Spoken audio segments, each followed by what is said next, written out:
Bonjour à tous et bienvenue dans ce nouvel épisode de Gonbe.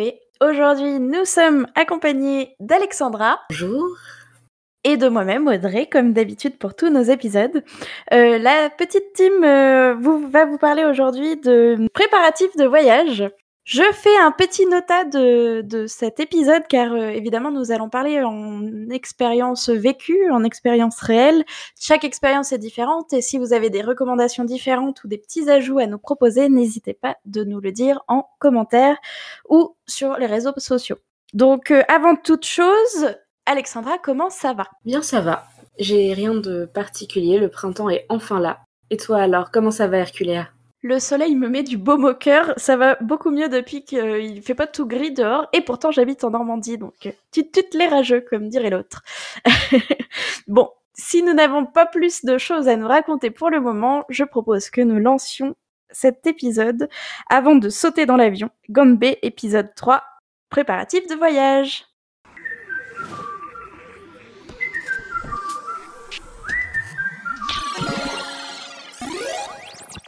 La Corée du Sud. Beaucoup en rêvent, mais moins nombreux sont ceux qui passent l'étape d'y partir en voyage. Actuellement moins populaire que le Japon, il reste un pays abordable financièrement et un sacré dépaysement pour nous autres Européens. Nous en avons fait l'expérience.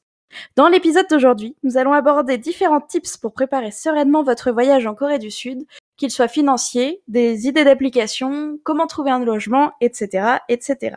Avant toute chose, les premières choses à évidemment respecter, c'est la préparatif de trouver sa date de voyage. Pour nous deux, nous sommes partis au mois de novembre. On a eu énormément de chance parce qu'il a fait très beau et très doux. C'est pas forcément la période qui est la plus proposée par les agences de voyage ou ce genre de choses. Alexandra, qu'est-ce que tu as pensé de partir à cette période-là de l'année ? Franchement, déjà, moi j'avais fait quelques recherches là-dessus et je pense que c'est une des 2 meilleures périodes pour partir. Le temps était vraiment super doux. Enfin, après, moi j'ai jamais froid, mais il faisait bon, il faisait beau. On a eu genre de la pluie une fois. C'était vraiment génial et en plus, partir en automne, les arbres sont de toutes les couleurs.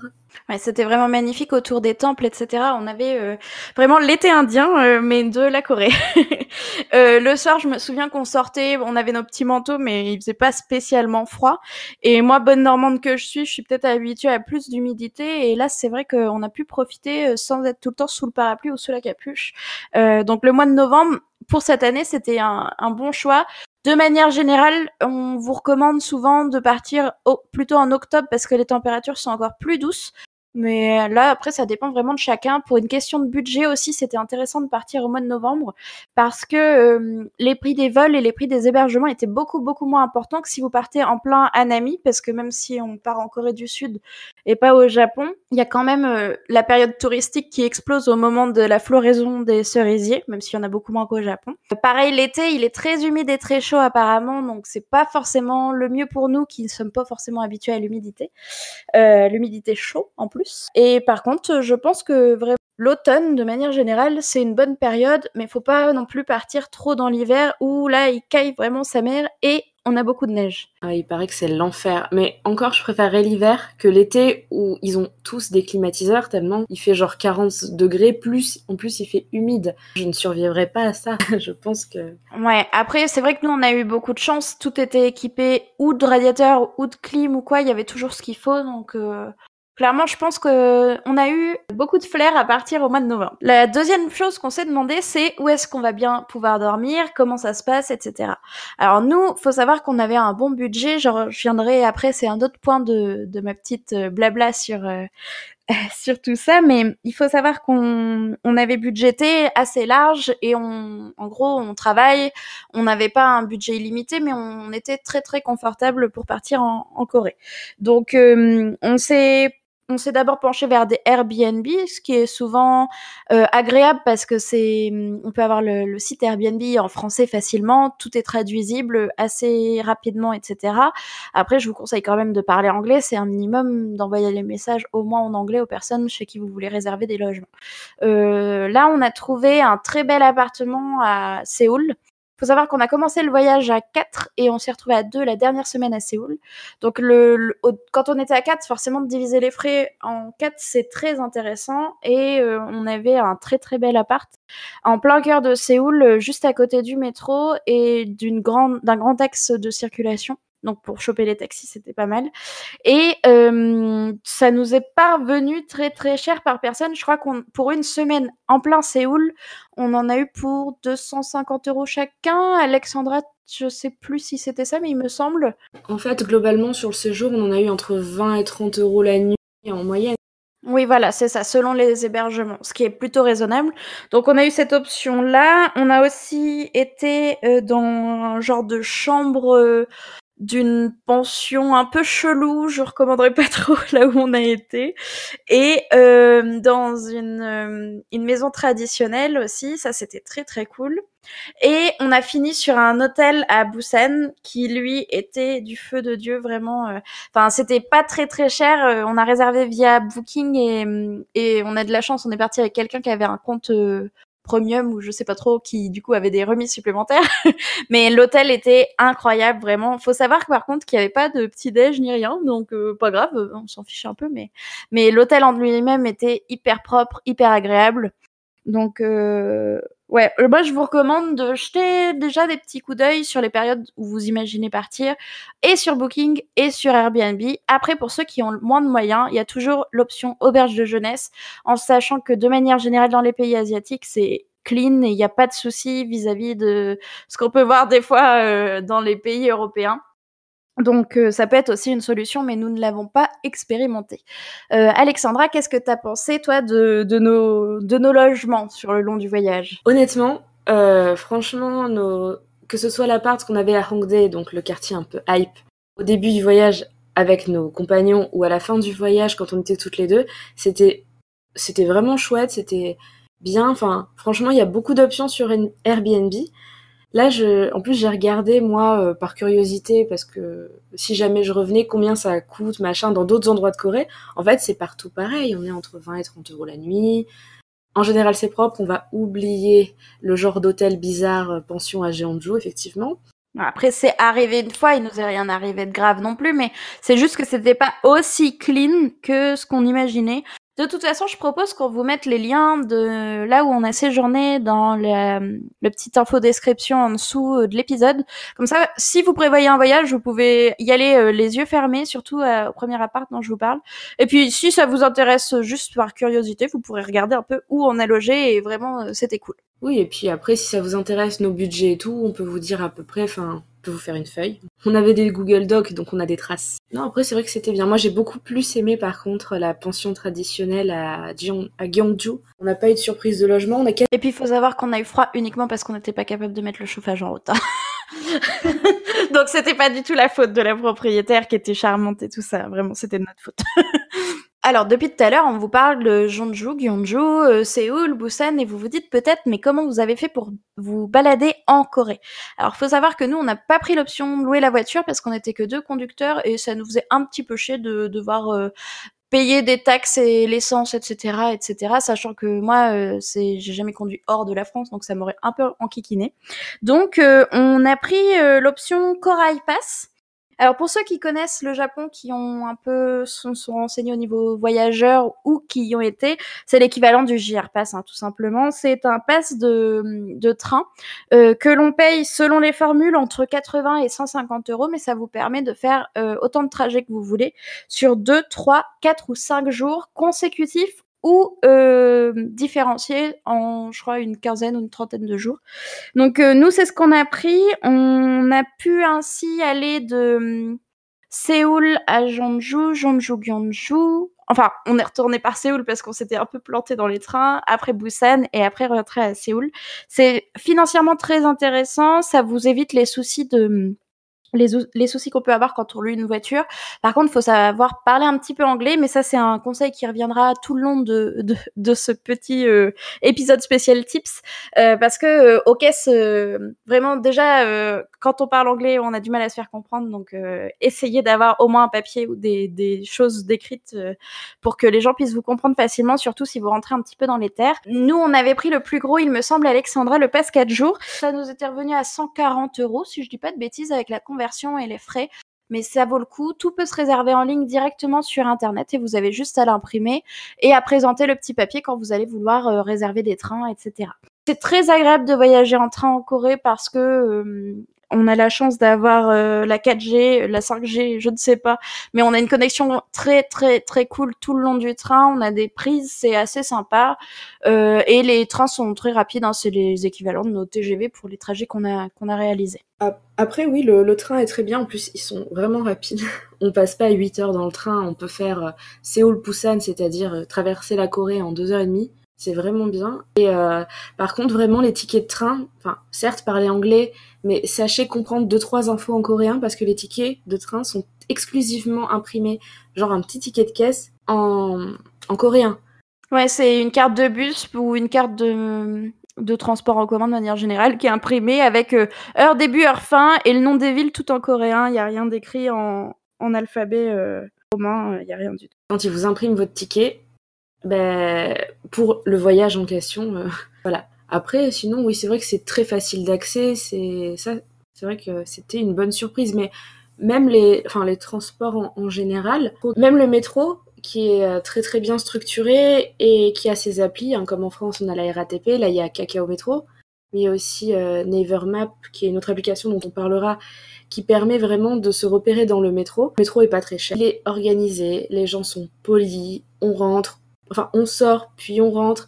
Le métro est organisé comme à Londres, je crois, c'est-à-dire pas comme en France, dans l'autre sens. C'est-à-dire les places assises sont face à face, il y a la place. Il y a des sièges pour femmes enceintes, il y a des sièges pour vieux, il y a des sièges pour personnes malades. C'est structuré, c'est clair, on s'y retrouve assez facilement. Enfin, c'est vrai que ça, pour le coup, autant on a pu être perdu à plein de moments pour plein de raisons, autant une fois dans le métro, une fois qu'on avait notre trajet, c'était quand même assez carré. Sachant que le métro, en plus, c'est donc sur les longs trajets, par exemple, c'est assez économique parce qu'on paye à la distance, on paye entre l'arrêt où vous prenez votre ticket et l'arrêt où vous voulez vous arrêter. C'est pas comme Paris où c'est en interne dans vraiment le centre de Paris où on paye peu importe la distance, on paye et le ticket est valide pendant tant de temps. Là, c'est vraiment un ticket valide au trajet. Donc, si vous faites des longs trajets, c'est beaucoup plus rentable, je pense, que le taxi, surtout si vous êtes tout seul ou à deux. À partir de 3-4 personnes, c'est rentable le taxi parce que bon, ça coûte rien, mais quand même, c'est quand même un coût plus important que le métro. On a passé quasiment tout le voyage à 4 à prendre le taxi. D'ailleurs, Alexandra va vous parler d'une appli qui nous a sauvés à plein de reprises.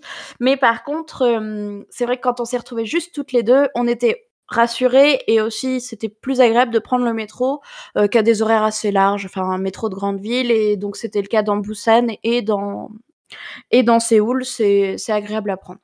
Comme nous parlions des taxis, je vais parler de 2-3 applications qui, pendant le séjour, en fait, je sais pas pour les autres, mais moi j'avais téléchargé absolument toutes les applications que les sites me disaient de télécharger. J'en avais 15. Au final, j'en ai utilisé que 4-5. Déjà, donc, pour le métro, on avait Naver Map, parce qu'il faut savoir, donc, Google, malheureusement, le service Google, on en avait parlé dans le premier épisode, c'est pas trop ça en Corée, voire pas du tout.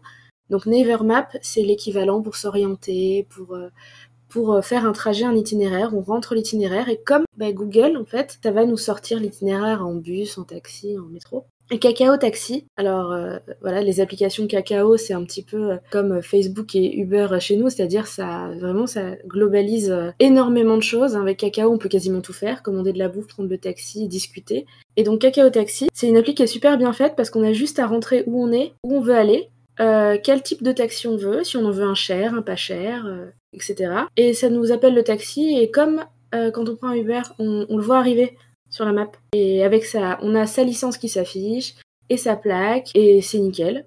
Et après, on n'a pas à payer via l'application, on paye directement au conducteur à la fin de la course. Donc je trouve que c'est une application qui est super bien faite et qui nous a bien dépanné parce que les chauffeurs de taxi, des fois, on leur donnait l'adresse, on leur écrivait l'adresse, montrer l'adresse écrite sur le téléphone en coréen et il nous amenait à des endroits des fois aléatoires. L'avantage, c'est qu'avec Kakao Taxi, l'adresse était déjà rentrée dans son GPS et on n'avait pas de problème de compréhension. Sinon, après, comme application, je sais qu'il y a Kakao Bus, mais qui est moins bien parce qu'on peut pas faire d'itinéraire, mais on s'en est pas servi parce qu'on a juste pas pris le bus. Kakao Talk, c'est vachement bien parce que c'est l'équivalent de Messenger pour nous. C'est là où tous les Coréens discutent. Et je sais que j'ai eu besoin de parler à des gens locaux parce que je me suis fait faire un tatouage, par exemple, etc. Ou parce que j'avais une copine là-bas. Et donc, c'est un peu pratique d'avoir cette application parce que si jamais on a des contacts sur place, ça permet d'échanger avec eux. Il y a beaucoup de choses qui se font par Kakao Talk. Après, les applis, de toute façon, Herculea, elle en a déjà parlé, voilà, Airbnb. Sachez juste que, voilà, il n'y a pas d'appli mieux que celle-là en Corée, je pense, pour trouver, pour se loger. Naver Map, je pense que c'est vraiment l'appli qui nous a sauvés avec Kakao Taxi, par contre. Ah ouais, vraiment. Et après, dernier point pour les applis, il y a je parlerai de la langue un peu plus tard dans l'épisode, mais on connaît tous Google Translate, mais le problème c'est Google Translate, Google et le coréen, c'est pas ça pour Map, mais c'est pas ça non plus pour la langue. C'est très peu fiable en termes de traduction. Du coup, il y a Naver, encore une fois, mais Naver Dictionary. Si on parle un peu anglais, c'est un dictionnaire qui est pas mal pour faire le taf, pour se débrouiller si on a besoin de se faire comprendre. Après, je sais pas toi ce que t'en as pensé, si t'avais d'autres applis sur le moment qui t'ont servi ou... Alors moi, ce qui m'a été pas mal utile, c'est mon appli de convertisseur de devises parce que j'étais tout le temps à vouloir acheter tout et n'importe quoi dans les magasins et du coup, je faisais tout le temps des totos rapidement sur ma calculette de mon téléphone. Ça, c'était vraiment pas mal aussi. Mais sinon, j'aurais bien parlé de Instagram. Donc vous connaissez pour la plupart, je pense, mais sinon c'est une appli de partage de photos, etc. Et en fait, je cherchais pas mal des hashtags, genre hashtag Séoul, et s'il y avait des trucs stylés, je me le notais d'y aller. Bon, on n'a pas forcément tout le temps été là où je voyais mes trucs, c'est un peu sympa et tout ça, mais pour se donner un peu une idée du quartier ou des endroits que vous voulez aller, ça peut être pas mal, même en préparatif de voyage. Par exemple, nous, on était sur Hongdae, donc hashtag Hongdae, puis on pouvait un petit peu fureter et tout ça. Après, forcément, si vous connaissez l'alphabet coréen, c'est beaucoup mieux parce que les Coréens font des hashtags en coréen. mais non, c'est assez chouette et ça permet des fois de trouver, je pense, des bonnes adresses de resto ou de petits trucs comme ça, donc pourquoi pas.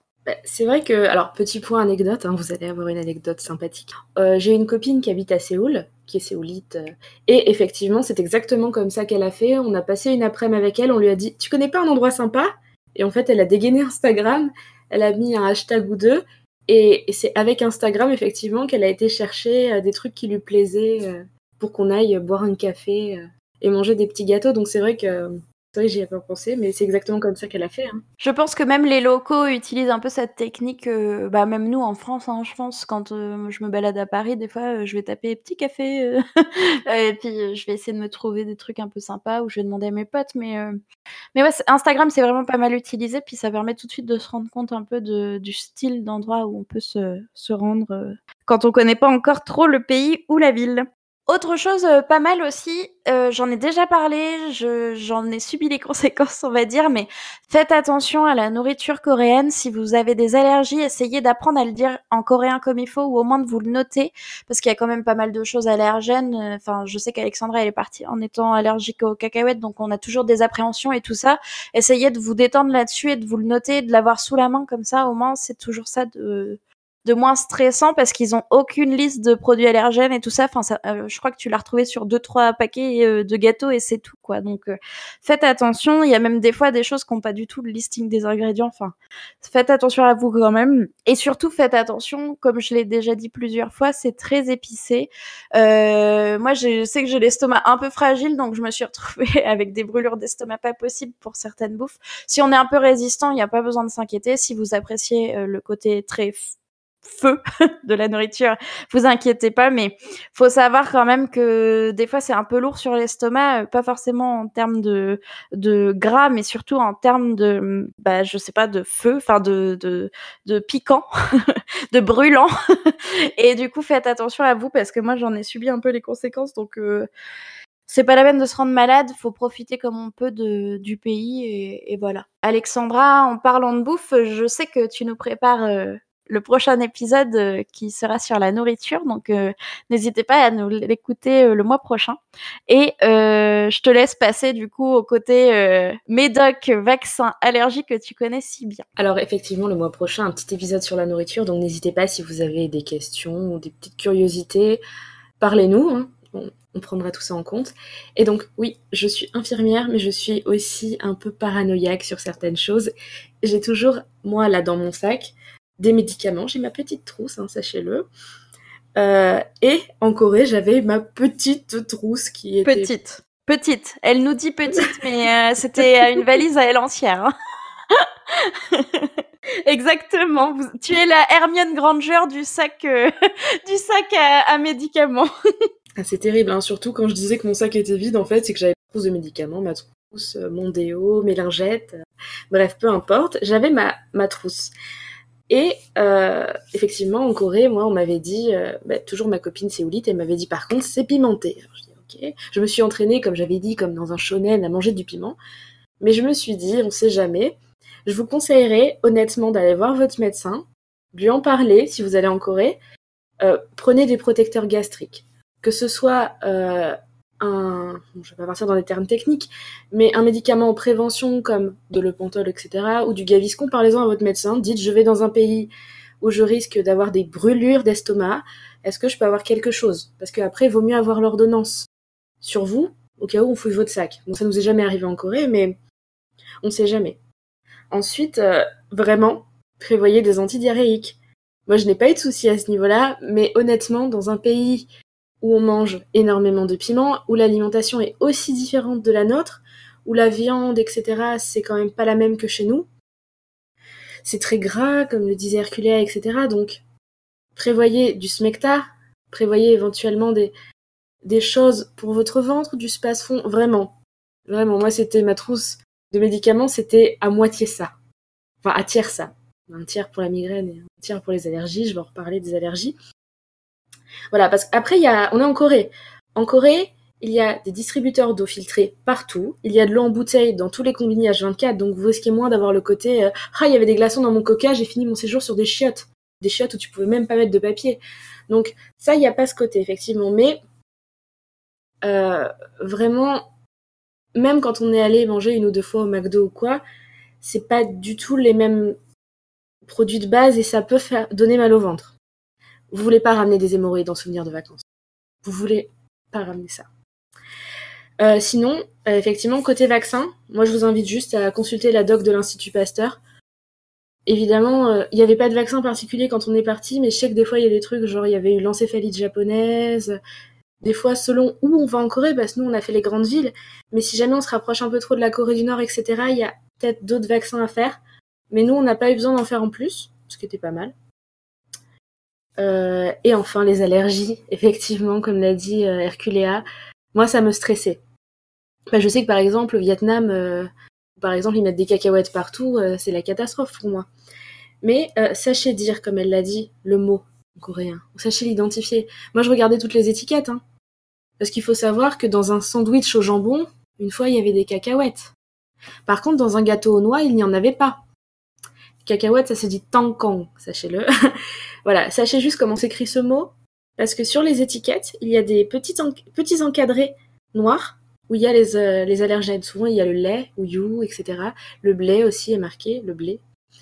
Donc, sachez le reconnaître. Moi, je sais que je suis allergique au tangkang, et je sais demander s'il y en a dans mon plat, et je sais insister lourdement.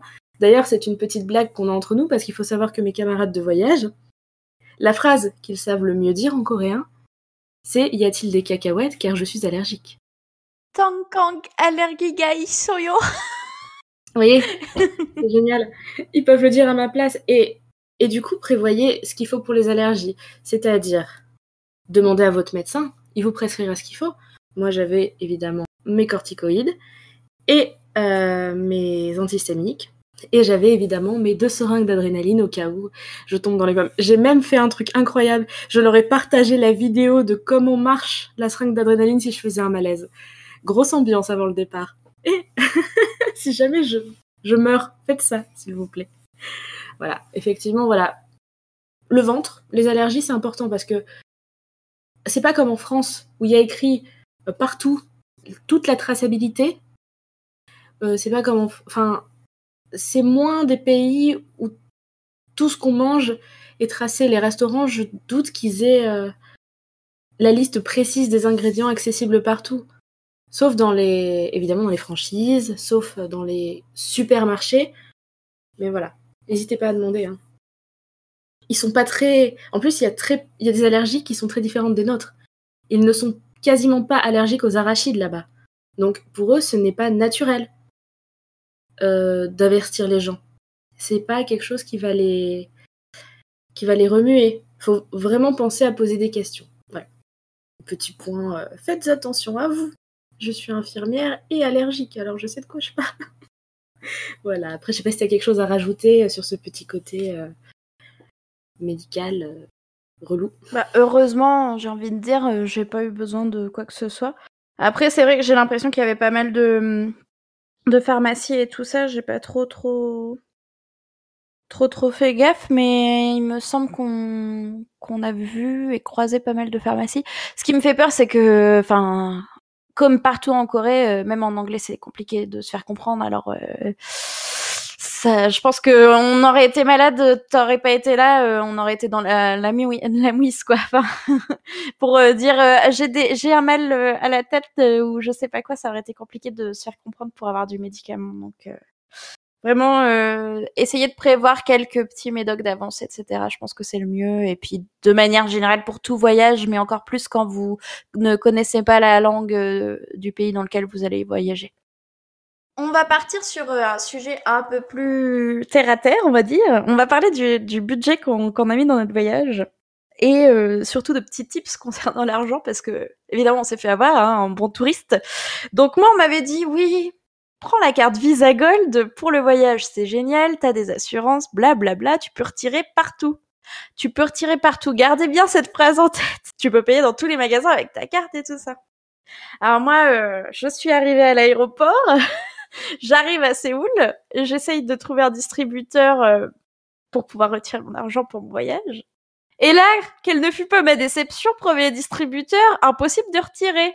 Là, tu te dis, oh bah forcément, je suis tombée sur celui qui est en panne, c'est pas bien grave, je vais aller sur les autres. Et là, 3-4 distributeurs plus tard, tu commences à avoir les pétoches parce que t'as, évidemment, comme t'es hyper malin, t'as pris aucune espèce sur toi, t'as pas fait le changement de monnaie à ta banque, tu t'es dit que t'allais retirer directement dans le pays d'arrivée. Mais non!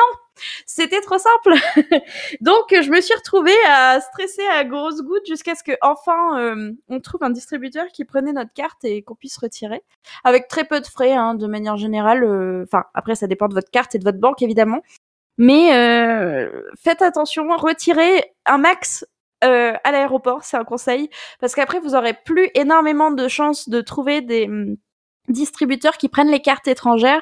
Faut savoir que nous, on est parti avec quelqu'un qui allait très régulièrement au Japon, qui connaît bien et qui nous a dit oui, dans tous les combini, dans tous les 7-Eleven, vous allez pouvoir tranquillement retirer et tout. C'est faux.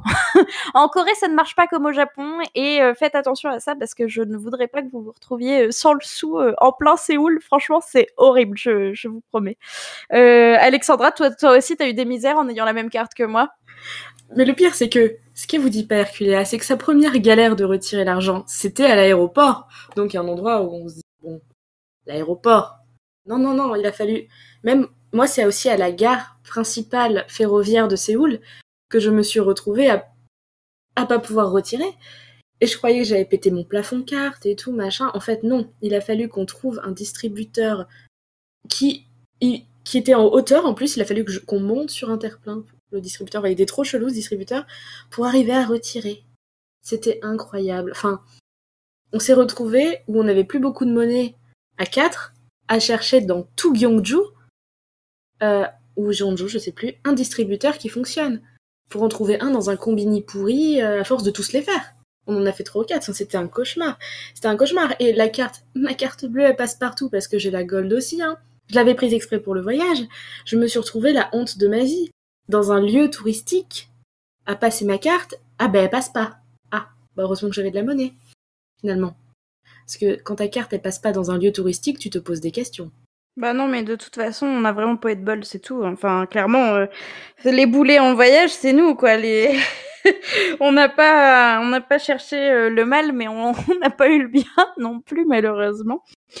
Faut savoir que dans les magasins qui sont apparemment assez grands, etc., en plein Séoul, on se dit bon, on va craquer notre slip, j'ai plus d'espèces, c'est pas grave, je vais payer en carte bleue dans le magasin. Mais non, non, non, ça passe pas ta carte. Tu sais pas pourquoi. T'as plein de fric sur ton compte, t'as pas dépassé ton plafond et t'as une carte qui est censée être valable partout à l'étranger, mais ça ne passe pas. Donc l'idéal, ce serait certainement de pouvoir faire le téléchargement de l'appli là et payer avec son téléphone en direct. Mais moi, je ne parle pas en mode coréen, je l'ai pas fait, tu l'as pas fait non plus. Je pense que si c'était à refaire, je me ferais peut-être un petit stock de monnaie virtuelle comme ça parce que dans tous les magasins, on peut payer direct avec son téléphone avec Alipay, oui, exactement. Donc ça, peut-être que pour un autre voyage, je ferai plus gaffe. Mais bon, au final, on s'en est sorti. C'est juste qu'il faut faire attention et penser aux grands lieux touristiques comme les aéroports, les grandes gares pour pouvoir retirer de l'argent. C'est beaucoup plus fiable que les petits combini où t'as une chance sur deux pour que ça fonctionne, en fait. Enfin, la gare et l'aéroport, on a aussi une chance sur deux. Mais nous sommes mauvaises, parce qu'il y a quand même un endroit où notre carte passait systématiquement. Le McDonald's. Voilà. Lieu de rencontre de tous les Français en Corée, le McDo est une valeur sûre pour pouvoir manger et payer avec sa carte bleue européenne. C'est vrai, j'avais complètement zappé ce petit détail, mais si vous avez faim et plus d'argent, vous savez que vous pouvez quand même aller payer en carte bleue au McDo, sachez-le. Sinon, toujours sur le budget, de manière générale, si vous vous posiez la question, pour 3 semaines en Corée, en ayant le Korai Pass, des logements à l'hôtel et en Airbnb, on n'a pas pris les moins chers, en ayant fait des restos tous les jours et en buvant pas mal d'alcool, je m'en suis sortie avec tous mes souvenirs et ma valise pleine à craquer au retour pour environ 2000 €. Je pense que c'est bien moins que si j'étais partie au Japon. Sachant qu'on peut budgéter un petit peu en avance en payant l'avion, le Korai Pass et les logements quelques mois avant le départ. Donc moi, j'ai eu de la chance et j'ai pu me prévoir ça un petit peu en avance. Alexandra, je pense que tu avais à peu près le même budget que moi. Ouais, pareil, ma valise, il faut savoir qu'on dit « Ah, vous allez jamais la remplir !» Tu parles, on avait nos valises, elles étaient sur le point d'exploser. Moi, j'ai mis plusieurs couches de vêtements. Les 30 kilos, ils y étaient. Et j'en ai eu pour à peine plus cher que toi, mais c'est aussi que j'ai aussi pris des souvenirs un peu plus chers pour certaines personnes qui... Voilà. J'ai pris peut-être plus de figurines, des choses comme ça aussi, donc... Au final, ouais, j'en ai pour à peu près pareil. Vu qu'on a mangé les mêmes choses, on a été aux mêmes endroits, on a craqué dans les mêmes magasins. D'ailleurs, on a fait quelques visites touristiques. Il faut savoir que la plupart des lieux très touristiques comme les temples et tout sont gratuits ou presque. Des fois, c'est genre 1000 won. 1000 won, c'est 80 centimes d'euros actuellement. Voilà, ou 5 €, enfin, entre 1 et 5 €, on a visité pas mal de choses. Et il y a que les endroits extrêmement touristiques, les vrais pièges à touristes, comme la tour de Séoul, etc., où là, on pouvait en avoir pour 20 ou 30 €, ou les très gros aquariums. Mais on n'a pas eu pour le tourisme en général, on n'a pas eu à sortir des tarifs d'entrée exceptionnels. C'était souvent, ce qui était culturel était en plus très accessible. Hors resto, hors dépenses, etc., etc. Alors justement, tout à l'heure, Herculea parlait du won, qui est la monnaie sud-coréenne. Un won, c'est 0,00078 €. Ce qui veut dire que 1 €, c'est 1277 won, à peu près 1278 won. C'est-à-dire qu'effectivement, vous allez manier des gros bifetons pendant tout le séjour. Et vous allez être millionnaire si vous retirez beaucoup d'un coup. Moi, j'ai pu faire la danse des billets, j'étais trop contente. Wouhou! Je me suis jamais sentie aussi riche qu'en sortant du distributeur à billets en Corée. Surtout que, évidemment, vous faites pas avoir. Genre, moi, évidemment, on me dit vous voulez en billets de combien? Alors, j'ai pris 1 million de won en billets de 10 000 won. Donc là, on est sur Autant 800 dire €. Que je pouvais balancer la monnaie. 800 €, 1 million de won. C'est pas mal, hein? Et il faut savoir deux choses avec les won. D'une part, le billet de 5 000 et le billet de 50 000 se ressemblent énormément. Donc souvent, je lui donnais un billet de 50, je lui donnais un billet de 5 000 et vice-versa. Donc les gens me regardaient toujours l'air de dire « Mais elle est trop conne, elle sait pas compter, cette américaine ». Ça déjà c'était un peu gênant quand je tendais le billet de 5 000 avec aplomb et qu'elle me disait « C'est 45 000 madame ». Ah oui, excusez-moi. Et aussi, petit point Japon, petite pensée pour un de nos camarades de voyage, sachez que le yen japonais, il y a aussi une similitude au niveau de la conversion, mais il y a des facteurs 10 de différence. Hein. Voilà, si jamais vous faites la transition Corée-Japon, ça va vous faire drôle. Hein. Un euro, c'est 1277 won, mais je crois que c'est plus 100 yens ou un truc comme ça, donc vous faites pas avoir, quoi. Juste, confondez pas les yens et les won. Ça va vraiment vous... Notre pote qui est parti au Japon, il a eu des petits moments de flottement, paraît-il. Donc, On vous conseille évidemment de partir en Corée au moins 10 jours. Si vous partez simplement pour 3-4 jours ou une semaine, ça vaut pas le coup parce que rien qu'avec le décalage horaire et quand même le temps d'avion, vous allez être claqué, vous allez pas profiter, et surtout vous allez certainement vous rester cantonné à Séoul, ce qui est pas du tout ce qu'on a kiffé le plus dans notre voyage. Contrairement, je pense, à ceux qui visitent Tokyo et qui kiffent peut-être énormément, Séoul, j'ai bien aimé, mais je pense que j'aurais pu y rester moins longtemps pour plus profiter de petites villes autour. Comme on vous l'a déjà dit dans les épisodes précédents, on se répète beaucoup évidemment parce qu'on n'a fait qu'un seul voyage pour le moment. On a apprécié énormément les villes de Gyeongju et Jeonju qui sont accessibles ou en train comme on l'a fait, mais qui sont aussi, je pense, accessibles en bus touristique.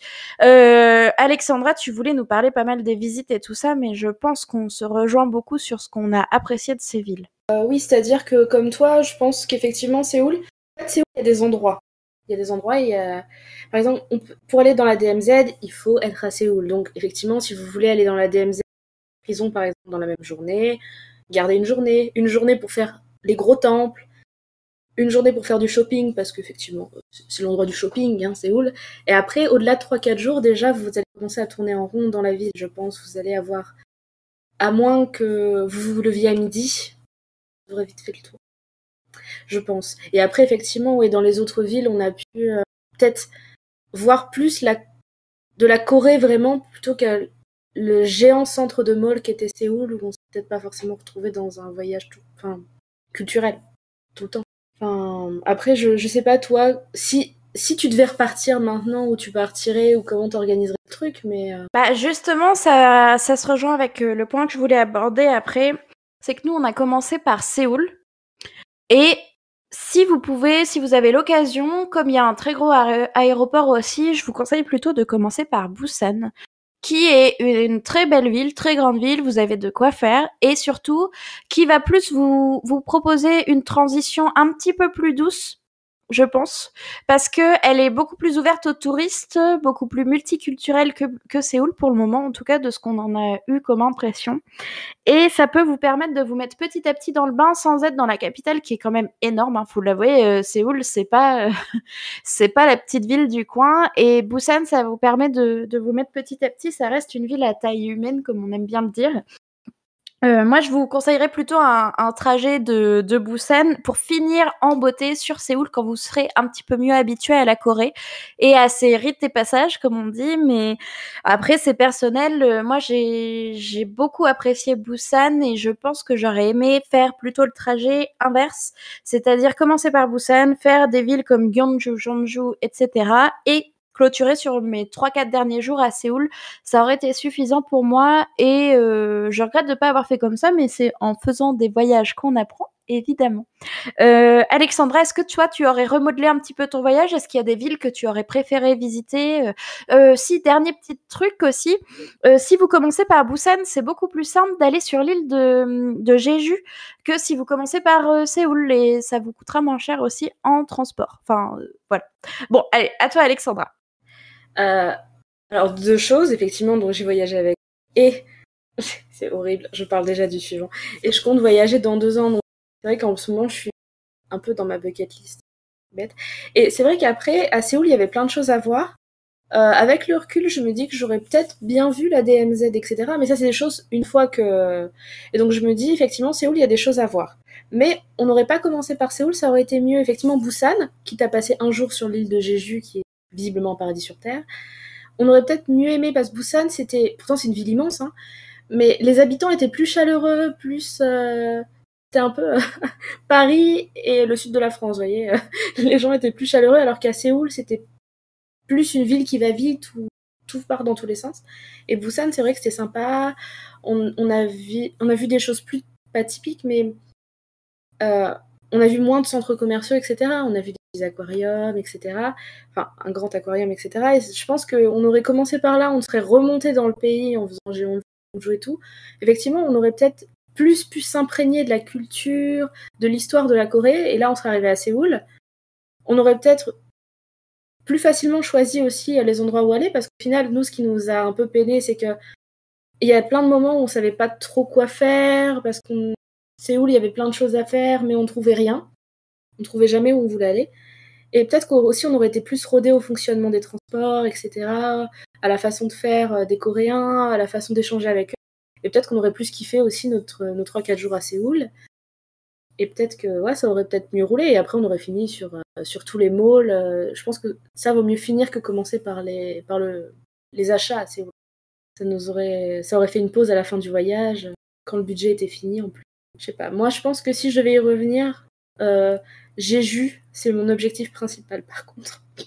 Ouais, Jeju, c'est vrai que je regrette un petit peu, mais c'était un peu hors budget. Je pense que je prévoirai différemment la prochaine fois si j'y retourne. Faut savoir aussi que quand vous êtes en Corée, si vous voulez vous faire vraiment un gros trip, vous pouvez facilement vous déplacer dans les îles avoisinantes et même en Chine, au Japon, etc. Ça vaut peut-être le coup si vous avez 3 mois de vacances à poser et le budget qui va avec de vous faire carrément un road trip sur plusieurs pays. On a vu beaucoup de touristes chinois, de touristes japonais. Après, c'est à votre bon cœur, évidemment. Au niveau, tout à l'heure dans le train, je vous parlais des cartes SIM et tout ça, d'Internet, de la connexion qui était fabuleuse. Et Alexandra a quelques petits tips supplémentaires à vous donner. Ouais, parce qu'en fait, quand on est arrivé, un de nos potes nous a dit faut prendre une carte SIM. Avec Herculea, on était là, je sais pas. Effectivement, la carte SIM, ça a été dans un pays où il y a la 4G partout, mais une connexion de malade partout, où les applications nous ont sauvé les miches la moitié du temps. Franchement, avoir la 4G, c'était juste génial. En plus, on pouvait communiquer très facilement. Messenger, etc. On s'appelait quand on se séparait et tout, c'était au top.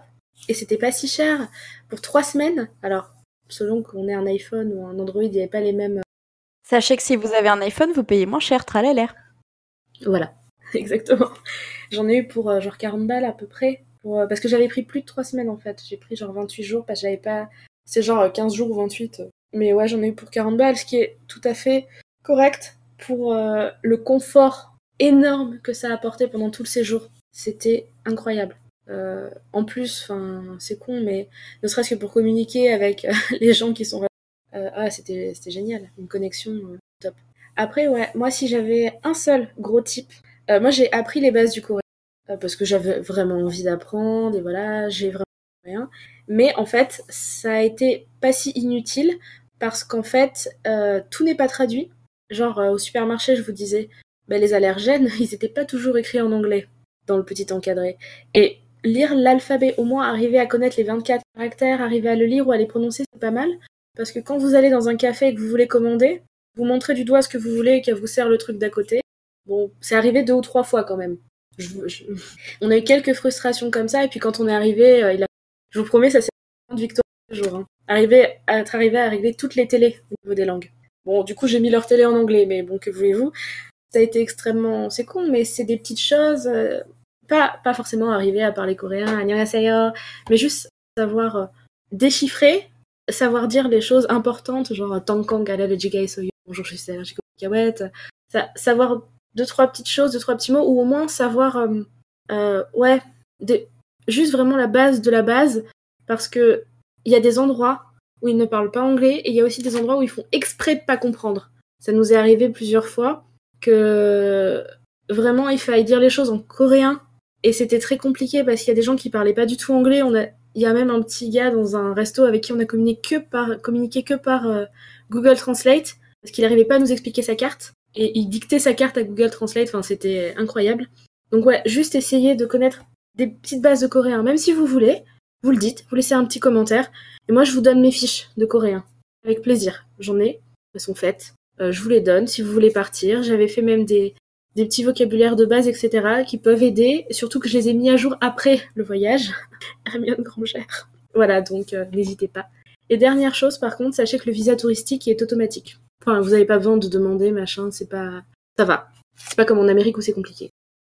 Ouais, et puis c'est pour des voyages comme nous, on parle pas de voyages forcément long terme, donc vous avez pas besoin d'un visa de travail ou des choses comme ça.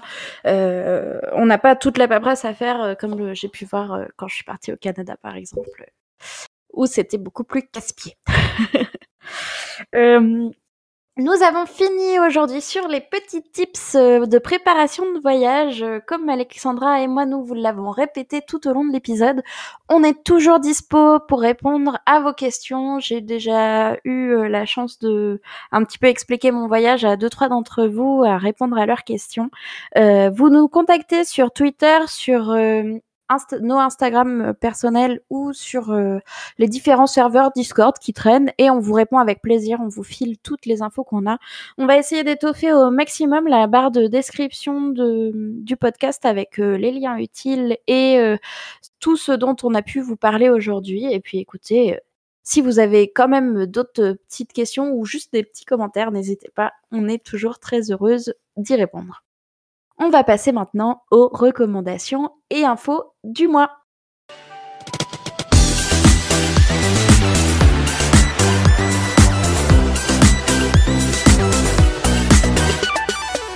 Au niveau des informations et des news recommandations de cette semaine et de ce mois de manière générale, nous enregistrons actuellement à peu près mi-avril et on est en plein scandale du Burning Sun.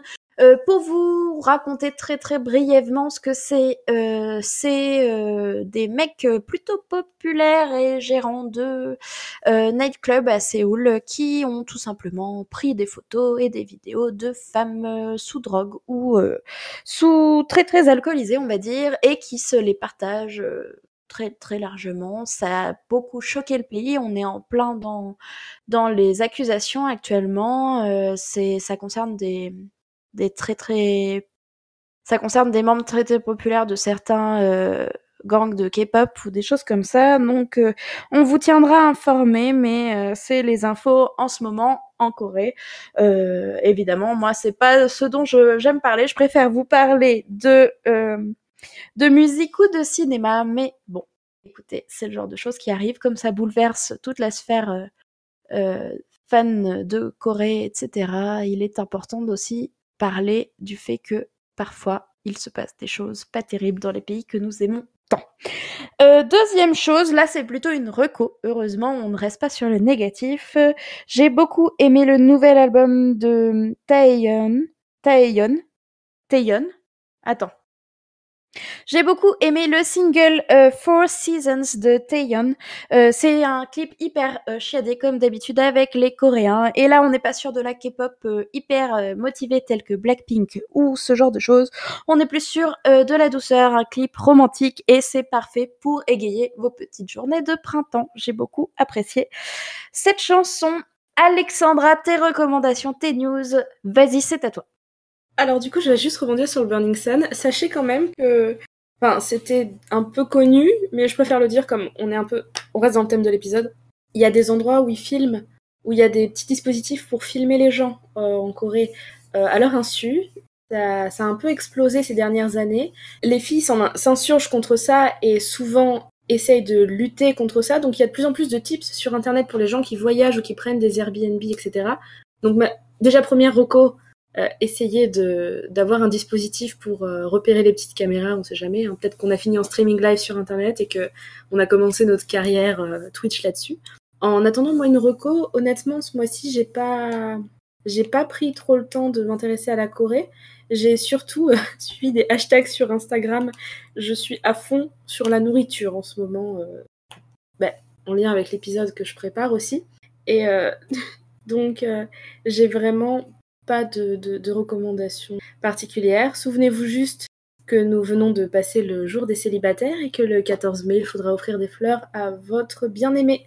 Voilà, n'oubliez pas. Merci beaucoup Alexandra pour cet épisode. Comme d'habitude, vous pouvez nous retrouver sur les réseaux sociaux comme j'ai fait le petit point tout à l'heure. Merci énormément à tout le monde de nous écouter. On essaye d'être un petit peu plus régulière après le couac du mois dernier. Encore merci à notre label Podcut qui fait du très bon boulot et allez écouter les podcasts du label. Je pense à Binous USA qui, au moment où je vous parle, a sorti un épisode spécial avec Pomme et Grand Poil du podcast Le Roi Stephen qui est aussi dispo sur le label Podcut. Vous pouvez nous retrouver sur Ocha, sur toutes vos applis de podcast préférés et dans les commentaires sur n'importe quelle plateforme où vous nous retrouverez. Je vous fais plein de gros bisous et à plus tard pour un nouvel épisode qui concernera la bouffe. J'ai hâte, j'espère que vous aussi. Bisous bisous, bye bye. Bisous.